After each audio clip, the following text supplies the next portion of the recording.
Hey crafty people, welcome back to my channel, and in case you're new here, I'm Sarah, also known as Craft Nerd because I'm a nerd who loves to craft. I do paper crafting, card making, junk journaling, and mixed media art.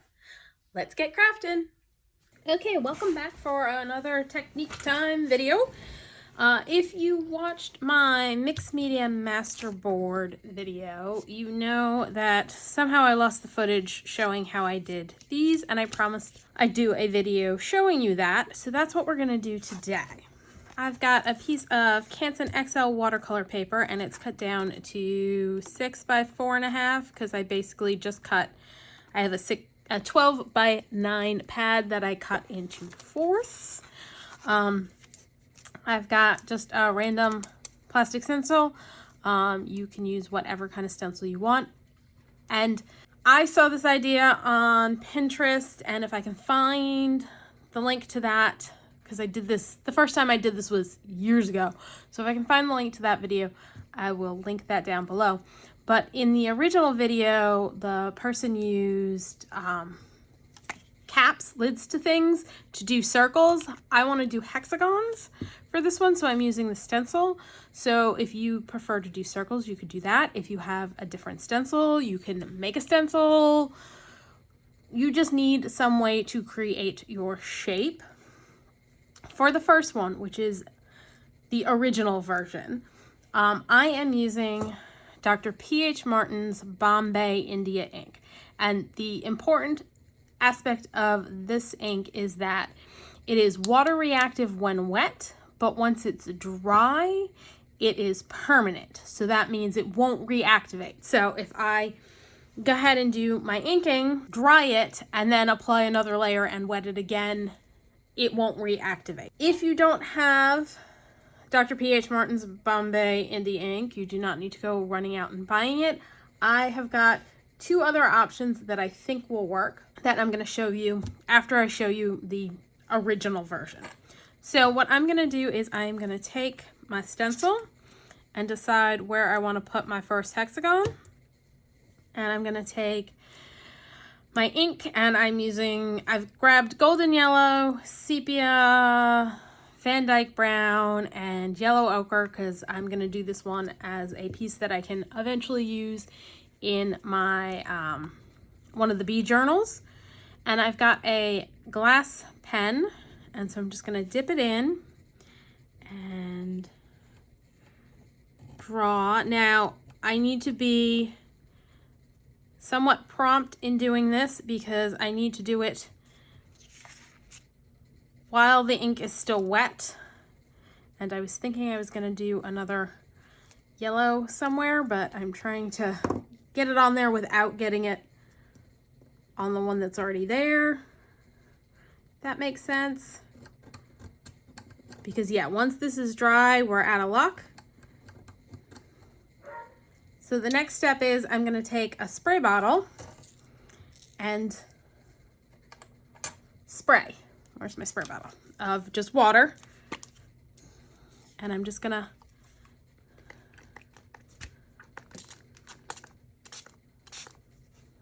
and so the idea is to get the ink moving. Ooh, that was a little bit more than I wanted.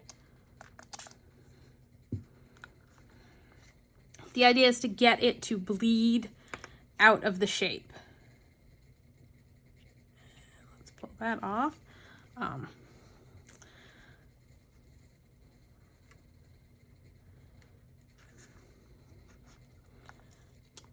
Ooh, and again, I sprayed a little too heavy. It's been a while since I've played with this, so we're gonna dry and I'll do some more.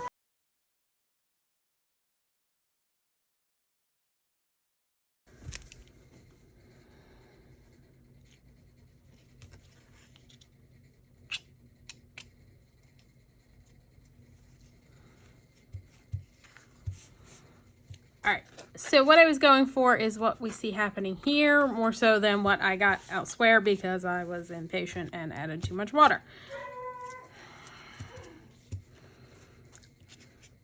So we're gonna keep going, and I'm just gonna add, but see, now that it is dry, I can put another hexagon here, and when I spray the water on, it's not going to reactivate. So I'm just going to do another one in the yellow.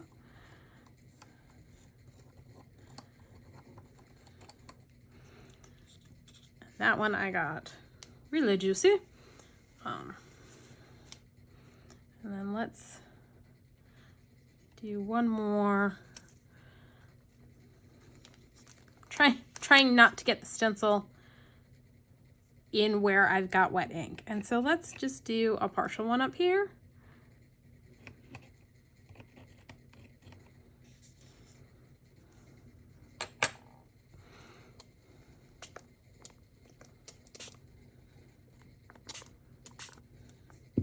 See, that's what I want, is it to just bleed out. And now I'm gonna hit it with my heat tool.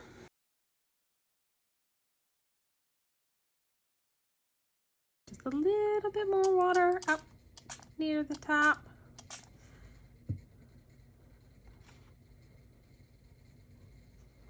And I'm tilting it a little to try and get it to move a little bit more.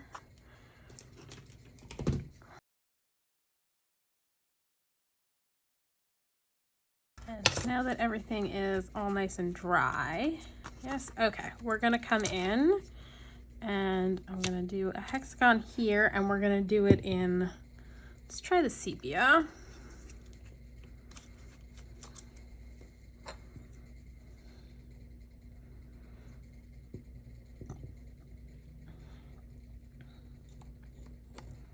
Well, that was not held down all the way and leaked like crazy.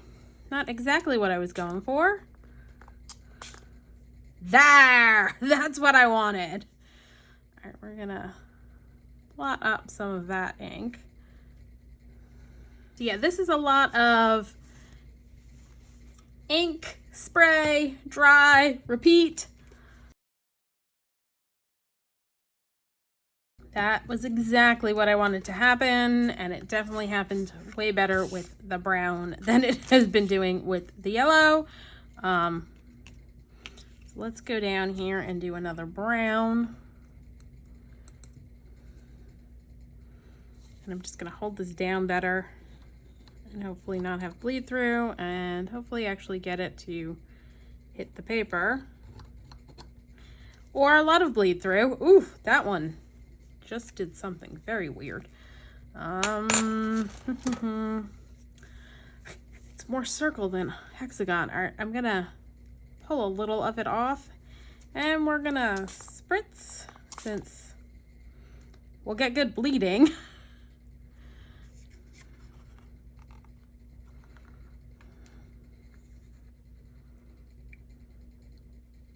I'm gonna come in and add a little targeted water to try and get it to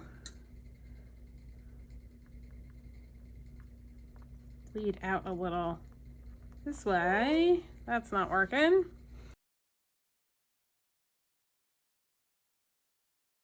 All right, I think I might have been holding the stencil on there upside down, and that might have been my reason why I was having a problem with bleeding. All right, we're gonna try the yellow ochre and adding some of that.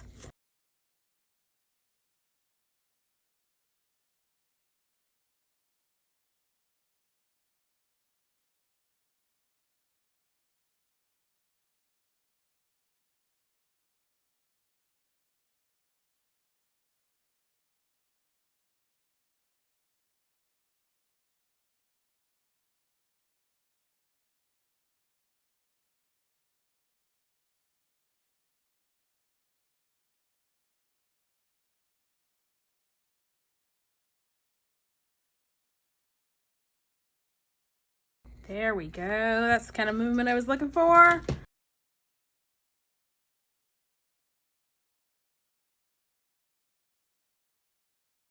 All right, let's add another yellow ochre up here.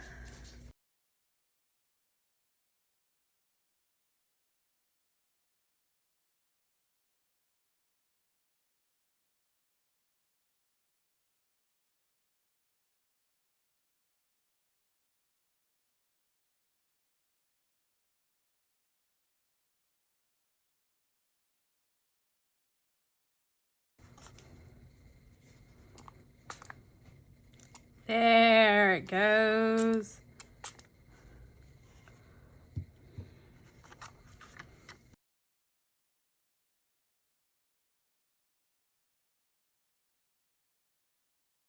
Let's try doing some of the Dyke Brown. And I think what I'm gonna do is go like that. Actually, maybe let's do that. And let's do it this way around so that we have the right side of the stencil up, so that hopefully it will sit down on the page correctly. I think that's some of my bleed through problem.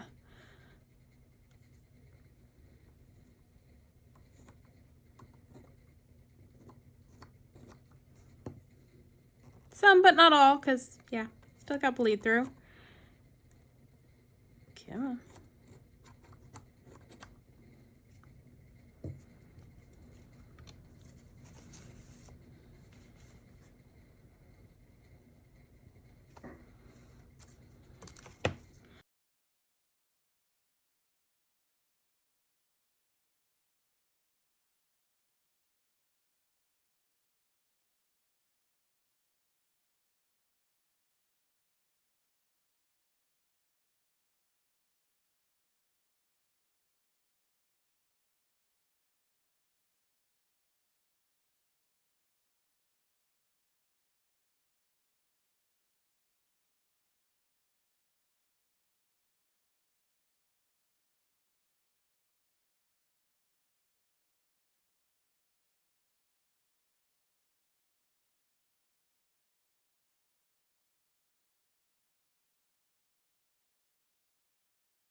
So I haven't really used this pen, and I'm finding I'm not loving it so much. Because it's not working great. All right, let's spritz.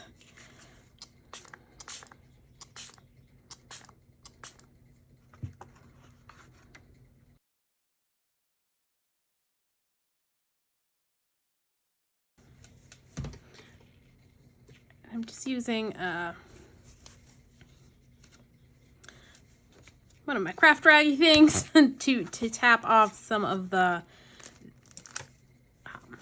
spots where the ink is very heavy. Actually gonna use the back end of this to drop a little bit of water on those to see if I can, because I don't think it's fully dry, so that I can pull some of that ink up.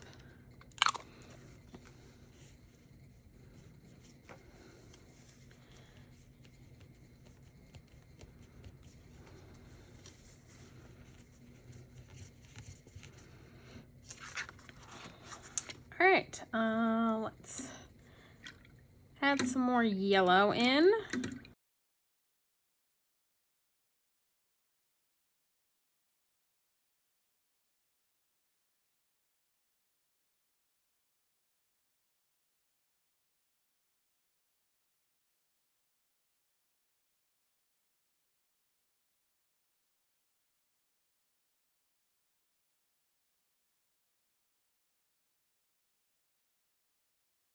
I'm gonna grab a clean paper towel and just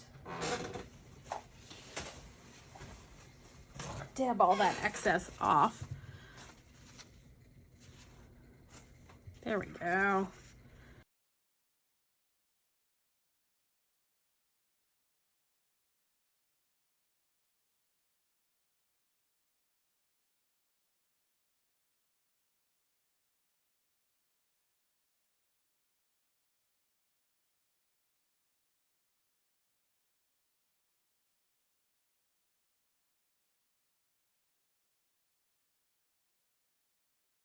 You'll notice the spots that were already dry did not reactivate when I wet them again, and that's what helps this process along, because the idea is to put layers upon layers on here. I think part of my problem is this is curling up, so it's not the flattest of papers that I'm sticking the stencil down on.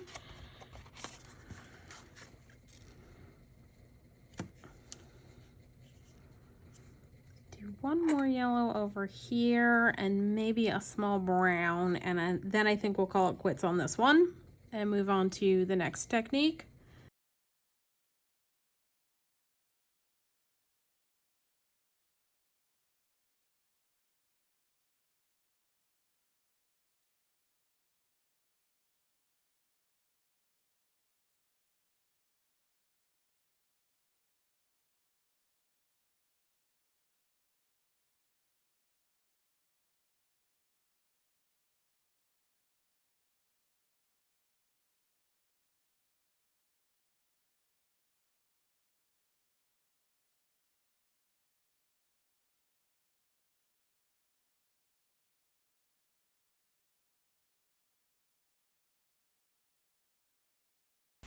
And I'm just going to use a Q-tip to soak up some of that excess ink there.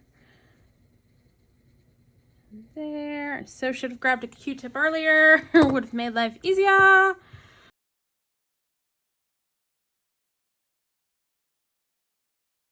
feel like I need a little bit more brown down there. So let's do one more down in this corner.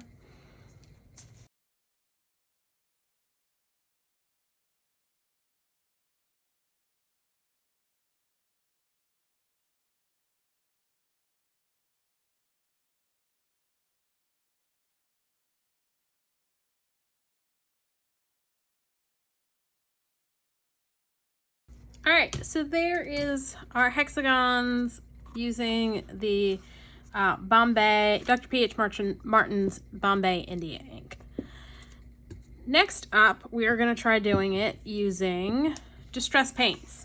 All right, so again, I'm using the Canson XL watercolor paper, and this time I'm grabbing some distress paint because if you don't know, distress paint is very water reactive when wet, but once dry is permanent and won't reactivate. So kind of like what we did with the last one, it should enable us to do multiple layers without subsequent layers messing up the prior layers, if that makes any sense. And I'm going to use some lids for this one and do it in circles instead of hexagons. And so I'm just going to grab a lid and dip it in some paint.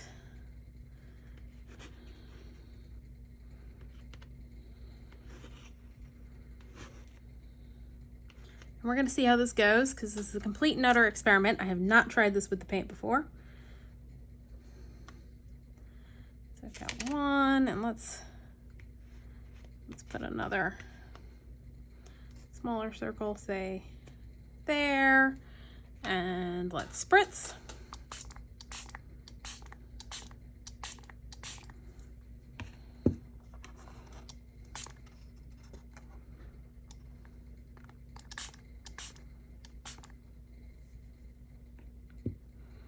It's not exactly reacting the same way as the ink.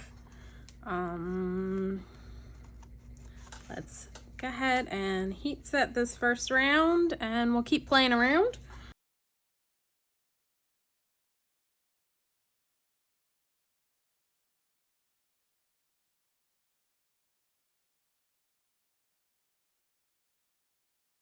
So I don't know how well you can see. We did get a little bit of the wicking going on. So let's keep playing around.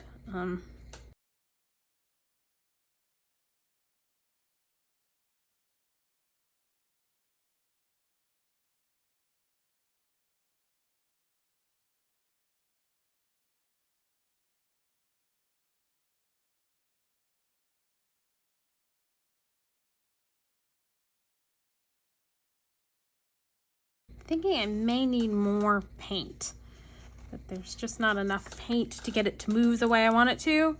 Let's try adding more paint.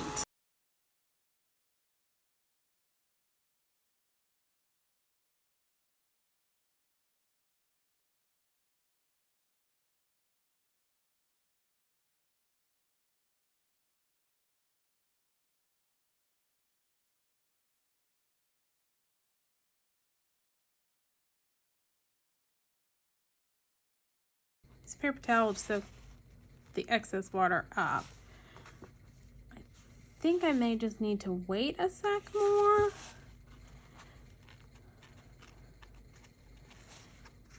And then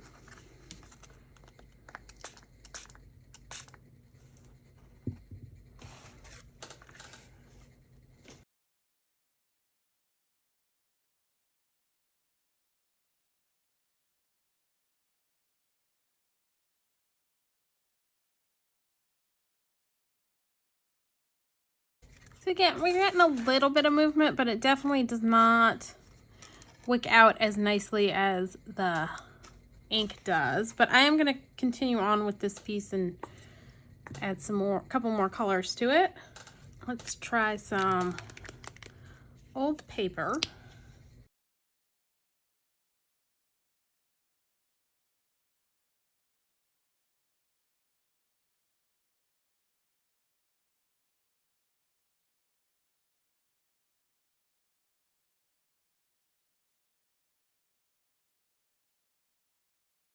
I definitely don't think I'm getting my pink dry enough because it is definitely reactivating.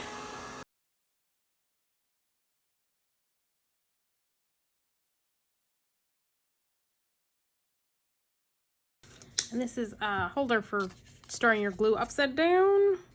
I'm gonna try that because I need a third shape.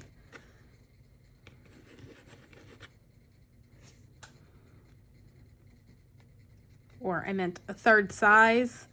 There needs to be one more size added in.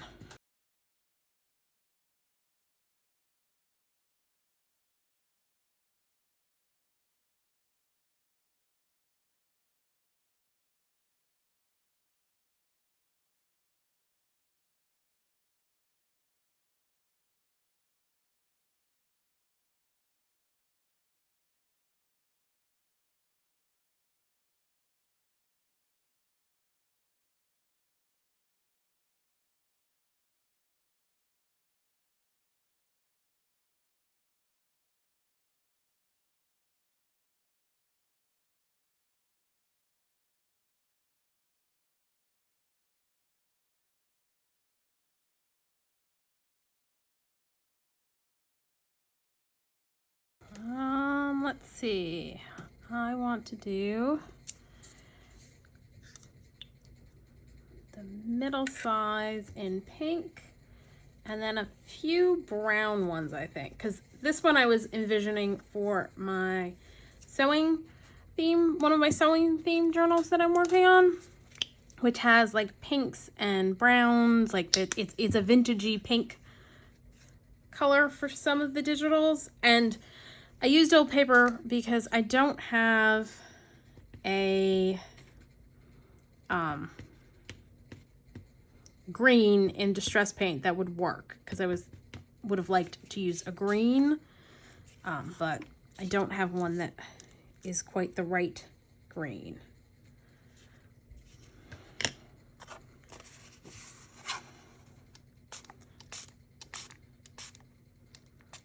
And old paper I know has green undertones to it, so that's why I went with it. Let's do that. I feel like I want to take a paintbrush and just add a little bit more paint and see if that helps any. Because I feel like the problem here is that I'm not laying it on thick enough. That we'll get more bleeding if we had more paint. So let's spritz a little bit more.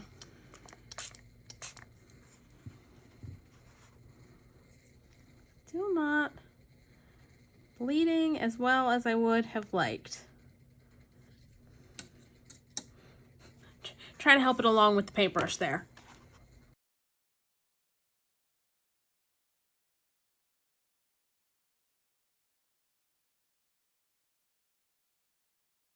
All right, I'm gonna add a couple in Vintage Photo, and then we'll call this one done.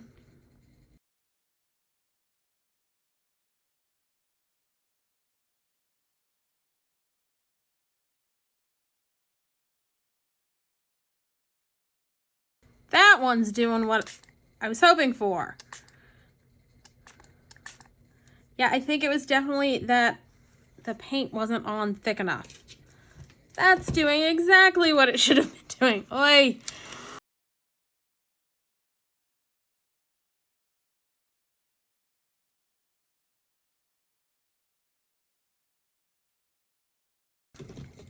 Well, it's good to know my theory was correct, that it would work. I am gonna do a couple more of the brown, and then I think I may go back in with some pink and some of the old paper and see if I can't redo a few of them with more paint to get more of the result I was looking for.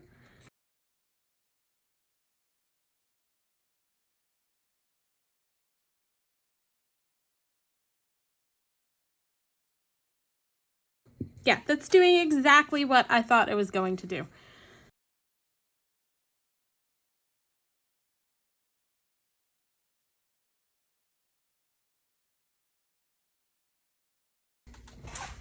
And see if we can't get a few of these pinks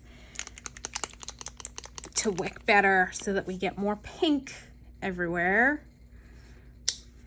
All right, so this time I've got a good glob of pink on there so that I am putting a lot of pink paint on this cap. So that will hopefully, ooh, that was still a little wet. Let's grab a paper towel. I think I didn't get all of the liquid out of the cap from cleaning the brown off the cap, but that's all right. It fits with what we're doing. And still the pink is resisting. It's got to be the properties of the different colors, that the Vintage Photo is more likely to wick than the pink.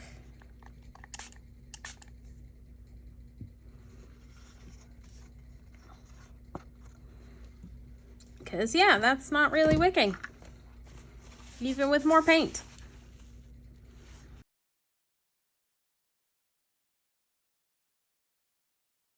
Trying to get gravity to help with the movement of the paint.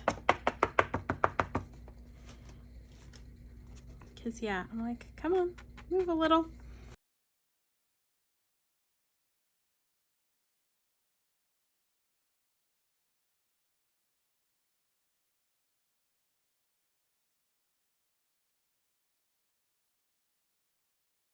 All right, I'm gonna set this aside and let it just finish drying on its own, because my hands are getting hot from using the heat gun. So clearly this is one of those things you need to experiment with your distress paints to see which ones will wick and which ones won't really wick. So I'm gonna set that aside, and then we're gonna do our third idea, which I will do after I do a bit of cleanup. Okay, so for our last technique, we are going to use, I'm going to use Distress Oxide inks. I'm going to play with those for this technique. And you're going to need matte photo paper. And since I don't have any just plain shapes, I'm using Elizabeth Craft Designs Retro Labels, and that's CS133. To give this one a try. And I've pulled out Frayed Burlap, Uncharted Mariner, Scorched Timber. We're going to see how this goes. And this is a technique I saw Louisa Heinzel do, and I'll leave a link to her video down below. And for this technique, you wet your paper first, and you get it very wet.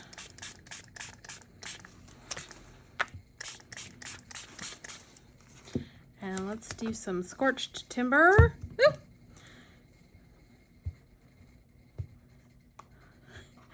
Very wet and it's curling up. And we're just gonna stamp down. And we are getting the bleeding that we want.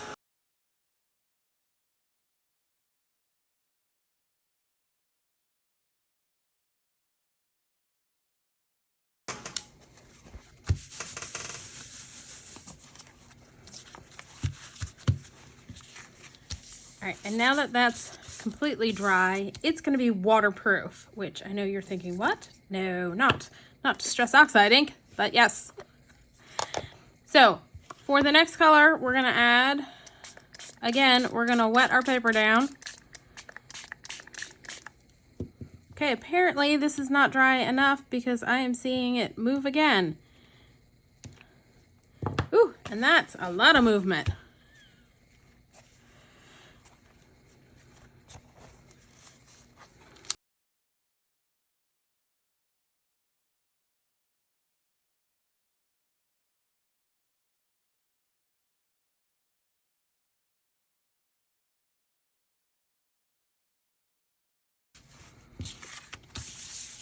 That is dry, so hopefully we're not going to get any more movement. And let's try a different stamp. Really kind of want to use this little guy. And again, we are going to wet the paper. And I'm seeing movement. I'm not using the exact same photo paper that Louisa Heinzel used, so I'm wondering if that's my problem. But I'm getting less movement, I think, than if I used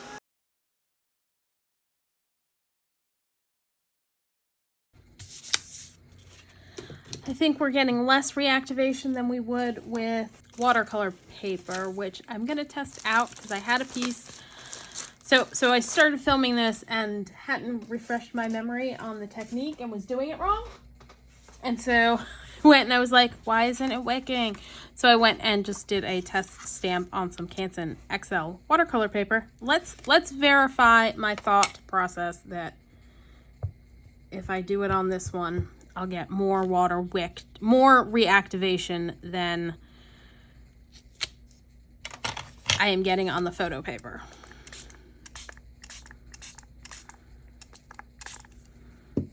I am, but I'm kind of not mad at it.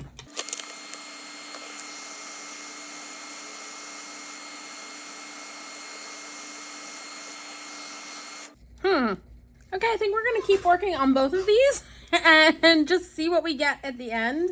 And this was regular Distress ink, not the Distress Oxide for Uncharted Mariner. So yeah, let's just keep going and see what we get on the two of them.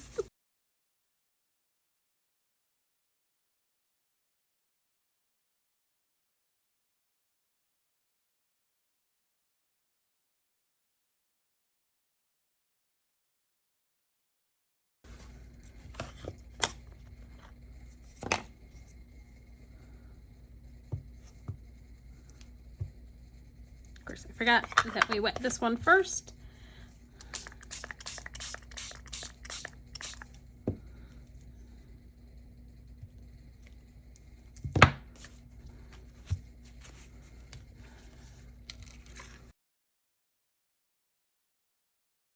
I'm gonna just let that finish drying on its own, and I'm gonna take this one and just stamp on here and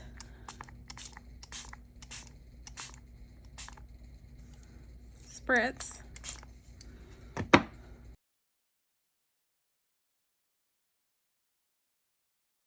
I'm gonna grab some Salvaged Patina and bring it in on this piece.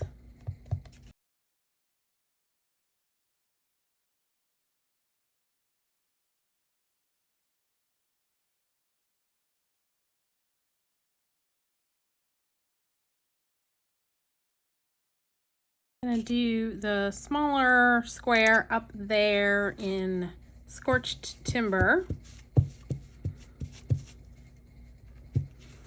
And then I think I'm gonna call this one done.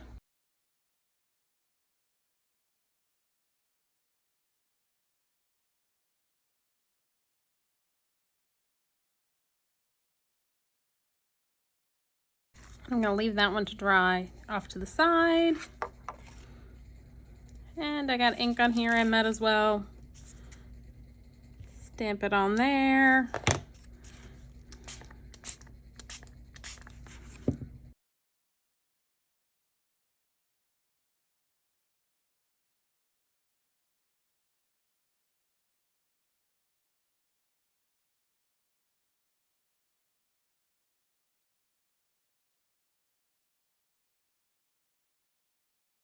And I am gonna put one more, I think it just needs one more bit of the frayed burlap going off the edge there, and a little something else down here.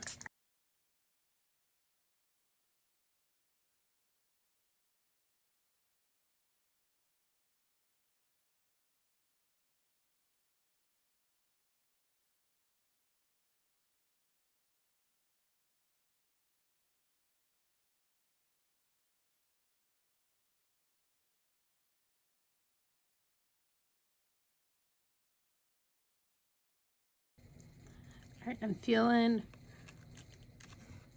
regular Uncharted Mariner, and then something over there.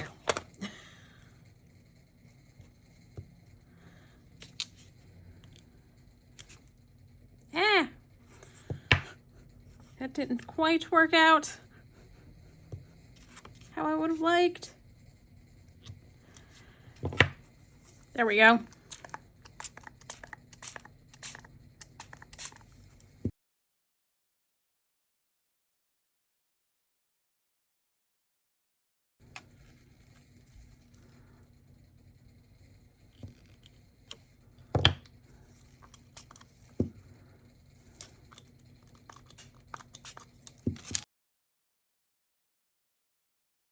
Right, and I'm gonna do a Salvaged Patina square, and I just added re-inker to my ink pad, so it's very, very juicy.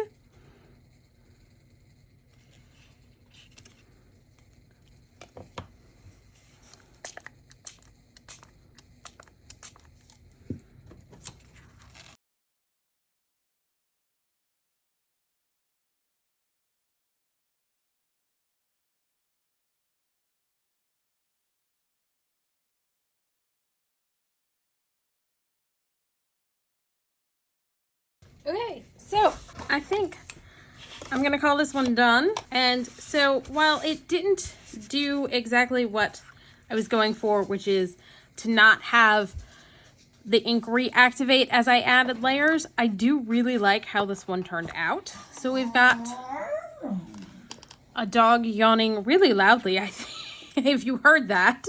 That was a mega puppy yawn. So we've got that version. We've got the version on the matte photo paper, which was a technique by Louisa Heinze, and I may try picking up the matte photo paper she used and give it a try and see if it works a little bit better than this did. But I'm not mad at it. It still came out pretty good. So we've got that. We've got our distress paint, which did not come out all that great, and I think we are tilting. I am all kinds of out of whack. Hopefully I was on screen for all of that. My new phone is a bit heavier than my old phone, and I think it's like pulling down on my arm. So I may need to get a new holder for my phone for videoing. So we've got our distress paint version, which we learned some colors will wick and some colors not so much, but I still think I can use this and will. And then we've got the original version, which for the sake of wicking and still keeping some crisp lines on it, I think this technique works the best using the Dr. P.H. Martin's Bombay India ink. I think works the best for the effect I was going for, which is to still have some crisp lines, but have the wicking and not have the, as I was layering colors, not have the previous layers move. But if you don't have them, you can actually do this and get a pretty good results just using your distress inks and oxide inks on, this was the Canson XL watercolor paper. Okay, so I had an aha moment when I woke up this morning as to why I was probably having such an issue with it bleeding under the stencil this time. I used Canson XL watercolor paper for this one, and I'm pretty sure the first time I did this technique, I did it on mixed media paper, which is essentially a hot pressed watercolor paper, which if you don't know what that is, it's a smooth watercolor paper. So I should have done it on probably the smoother side instead of the rougher side, but that is probably a contributing factor to the bleed through. So if you use a hot pressed watercolor or a mixed media paper, which is smooth and doesn't have the texture of watercolor paper, you might get better results and less bleed through under your stencil. So that's all for today. If you enjoyed this video, please do all the things that lets YouTube know you enjoyed the video. Like, subscribe, hit the notification bell, leave me a comment down below. Thanks for joining me, and happy crafting.